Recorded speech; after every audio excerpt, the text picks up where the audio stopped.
Penjawat awam dah mohon ke CTR kelompok untuk raya haji kedua dekat Hermes? Di video ni kami tunjuk cara buat. Penjawat awam kena tahu yang anda boleh guna cuti tanpa rekod berkelompok selama 20 hari setahun kalender. Boleh cuti secara fleksibel 1 hingga 20 hari asalkan ketua jabatan luluskan. Daripada 18 jenis CTR kelompok, 5 jenis cuti je yang fleksibel boleh ambil 1 hingga 20 hari. Tapi cuti raya haji kedua, anda boleh apply sehari sahaja. Untuk apply, login sistem Hermes.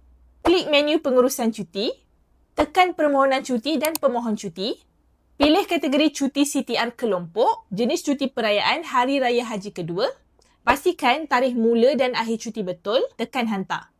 Mesej aliran kerja akan terpapar macam ni, check details dulu. Setelah yang tu, mesej pengesahan cuti berjaya akan muncul.